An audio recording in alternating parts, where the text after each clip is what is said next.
Hello there, people of the internet. I am once again here checking out some stuff that was sent to me by, of course, one of you guys, a fellow viewer of the YouTube channel. So if you guys want to end up sending me something, go ahead and shoot me an email and we will see if we can work something out. This is a little box of goodies and ammunition that was sent to me. And I figure, hey, let's go ahead and make a video and show them off. Honestly, I love going through these on video because it's a good time and I like showing my reactions. So this is a box that I am actually quite excited for because it's got some stuff in here that I just do not have a whole lot of.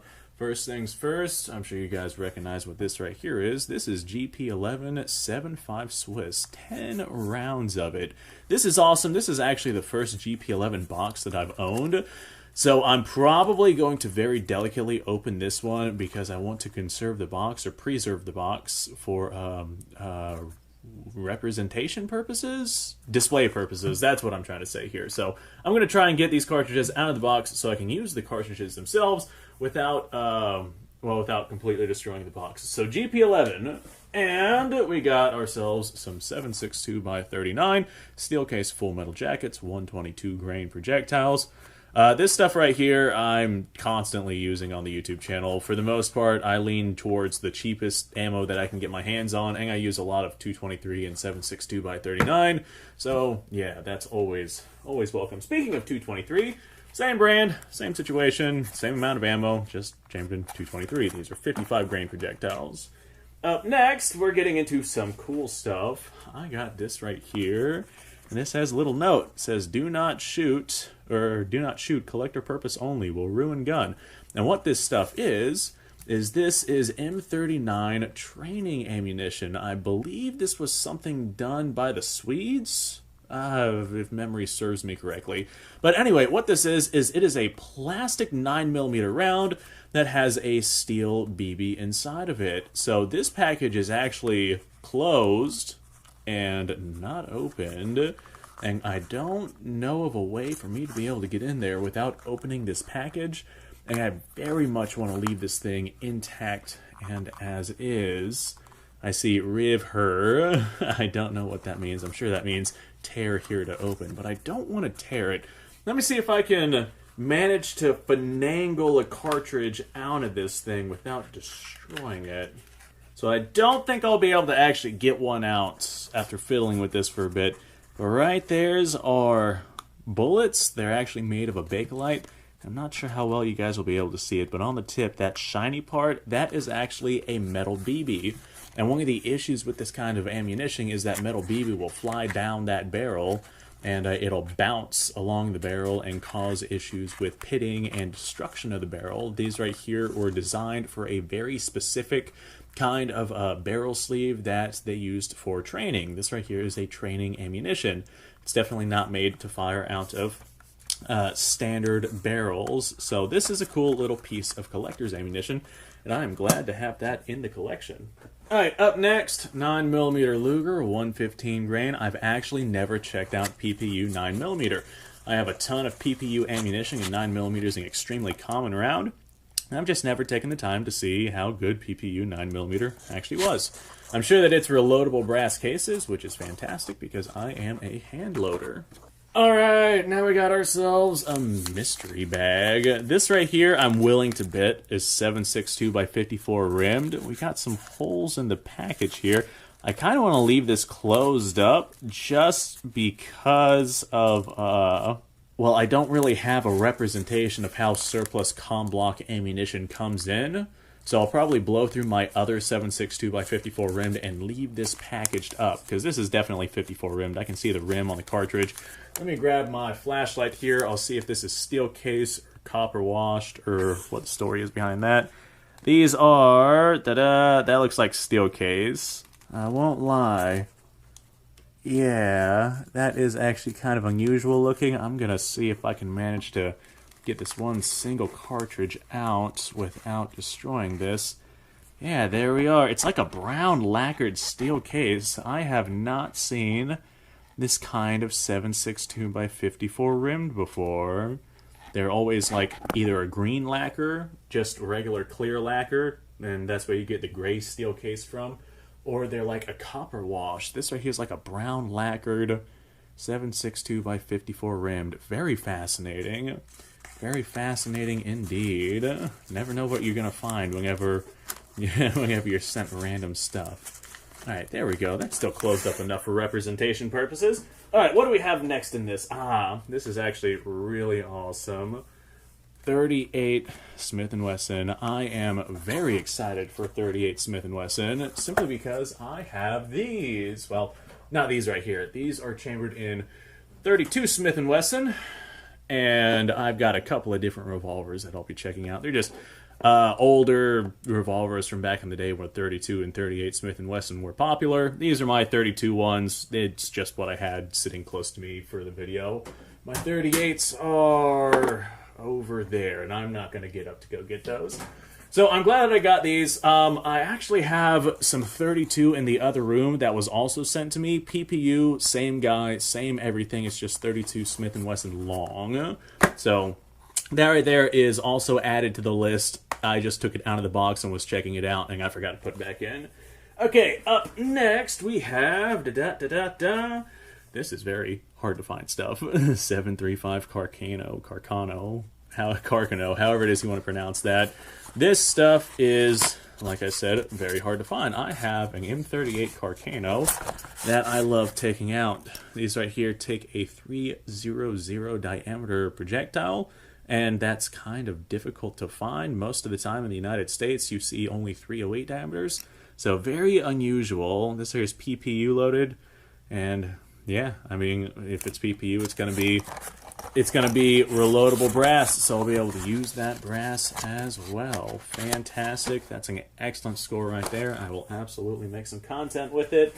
Up next, we got some other Carcano ammunition. 6.5 Carcano. This right here feels like not a full box, so cool. Soft point rounds. Here's our rounds. Fantastic. We are missing a couple of them.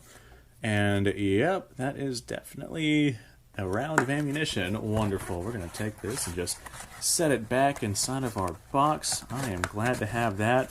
And thanks to this guy, I've actually got a couple of clips too for the Carcano. He sent me some in another package that I received by him. I'll try and have those videos up as well.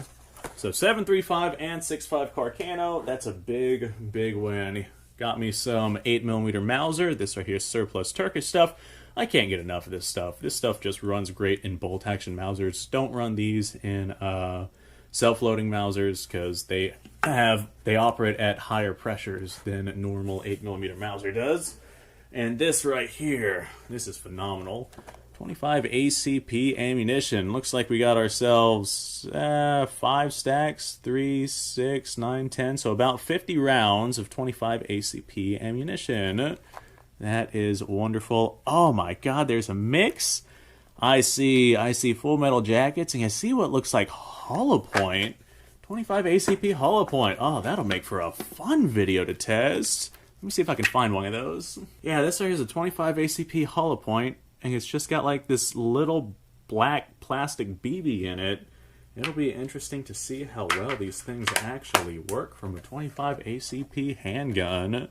Hell yeah, so 25 ACP, we will add that to the list. I'm very excited for that one. And last but not least, we have ourselves some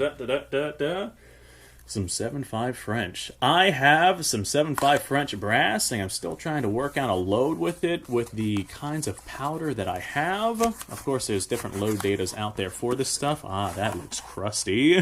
There's different load datas and whatnot out there for this stuff. And so as a result of that, I'm going to go through this stuff. As a result of that, of course, I could get those powders to load it, but I've already got a bunch of different powders that I want to see get used. Sorry, I'm paying attention to this. Looks like we have half a box of actual, like, PPU 7.5 French. This right here is the actual PPU 7.5 French, and then this stuff right here looks like surplus stuff. Like, yeah, we got a mix of all sorts of different 7.5 French here. This there is a soft point round, and it looks like the round is settled into the cartridge a little too far. That one right there might have been punched in a bit, so I'm going to have to probably pull the heads or pull the rounds out of the surplus rounds. and see what I got going on there. So I would not trust these ones. This right here, interesting head stamp. I was not aware that these were surplus. Okay, cool. Yep, we got ourselves a good mix of all sorts of different stuff. We got soft points and full metal jackets, and I mean, yeah, that's pretty cool. That's good enough for me anyway. And that's actually really cool. I like the whole surplus ammo gig. 1940, so this right here is World War II surplus. I'm willing to bet that it's probably not going to fire well. And it looks like we got 2 rounds that are seated differently, and they're both the soft point rounds. And I'm willing to bet that the French did not make soft point 7.5 French in World War II. So I'm betting that those right there are probably hand loads. The rest of these look like they're probably from the factory because they are looking fine. Yeah. Okay, cool. These right here might just be dirty surplus rounds. I'm willing to bet they're probably not going to fire, though. So I'll probably break these ones down, use them as components to reload the 7.5 PPU brass. Either way, that right there is a big win. I got a Moss 36 that I have been dying to take out. I do have, like I said, some 7.5 French brass that I've been using, but I'm still trying to work out load data. So this is everything that was inside that box besides that 38 Smith & Wesson long. Looks basically identical to, or the 32 Smith & Wesson long looks basically identical to our 38, and I'll be using it for these old revolvers that I got my hands on. These ones were actually a gift from my father, so I'm quite happy with those and expect some content on these. I'm actually currently looking through my ammo drawer. I thought that I had more 32 Smith & Wesson. I know for a fact I do somewhere in this drawer.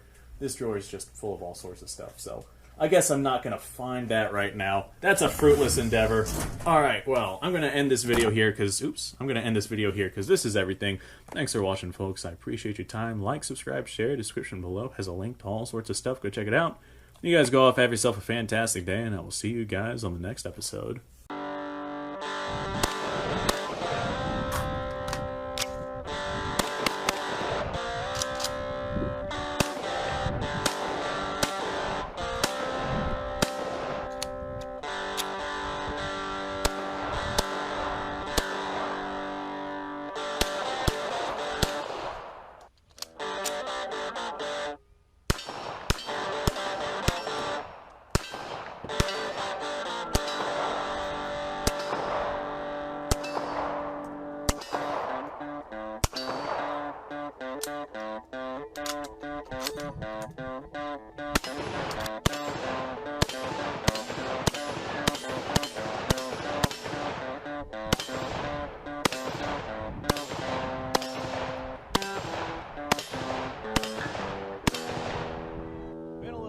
Since I've done this.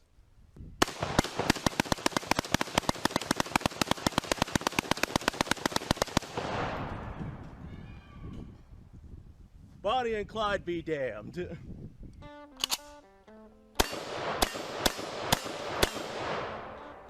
Poor man's Garen.